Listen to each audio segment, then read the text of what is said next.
Layman's evangelical fellowship విశ్వాసమే విజయము అనుదిన ధ్యానములు ఫిబ్రవరి 15వ తారీఖు.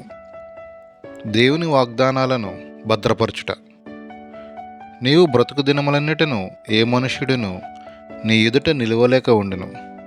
నేను మోషేకు తోడయుండినట్లు నీకును తోడయుందును. నిన్ను విడువను, నిన్ను ఎడబాయను. యెహోషువ గ్రంథము 1వ అధ్యాయము 5-6 వచనములు. ఎంత గొప్ప వాగ్దానము! వాగ్దానము పొందుట ఒక ఎత్తు, దానిని పట్టుకొని ఉండుట మరొక ఎత్తు. ఒకసారి ఒక స్త్రీకి దారిలో ఒక బంగారపు వస్తువు దొరికింది.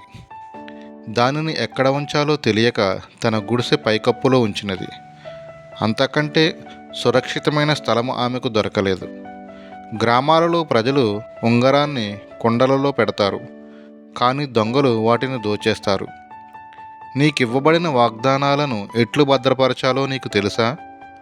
ఆ వాగ్దానము పొందగానే యెహోషువ కళ్ళు తిరిగి క్రిందకు పడి ఉంటాడు. అది చాలా గొప్ప వాగ్దానము. నీ ముందు నెపోలియన్ సైతం నిలవలేడు. నీకు దేవుని వాగ్దానాలు ఇవ్వబడినప్పుడు వాటికి తగినట్లు నీవు నడుచుకోవాలి.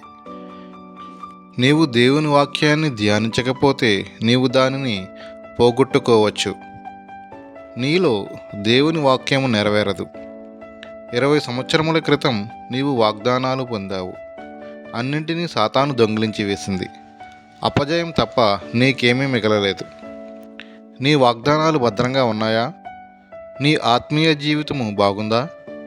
నీకు దేవుడు ఒక వాగ్దానమును ఇస్తే ఎవరైనా నీ నుండి దానిని తీసివేసుకున్నారా? దేవుని వాక్యాన్ని ధ్యానించకుండా నీ అంతటి నీవే దానిని పారవేసుకోగలవు. అప్పుడు నీ హృదయము దేవునితో సరిగా ఉందా లేదా తెలుసుకోలేవు. ఇతరులకు నీవు దేవుని వాక్యాన్ని బోధించలేవు. నీవు వాక్యాన్ని ధ్యానిస్తే ఎక్కువ సత్యాన్ని తెలుసుకుంటావు. నీ జీవితాన్ని సరిచేసుకోగలవు. అప్పుడు నీ వాగ్దానాలు జాగ్రత్తగా భద్రపరచబడతాయి. నీ ఆలోచనలలో వాటిని మరి ఎక్కువగా కలిగి ఉంటావు. నీకు విరోధంగా ఎవ్వరూ నిలవలేరు అని దేవుడు అన్నప్పుడు అంతకంటే నీకు ఏమి కావాలి? దయ్యము కూడా నీ ఎదుట నిలవలేదు. ఏ చీకటి శక్తియు నీ కుటుంబం ఎదుట నిలవలేదు. దేవదూతల సమూహము నీ కుటుంబమును కావలి కాస్తున్నది.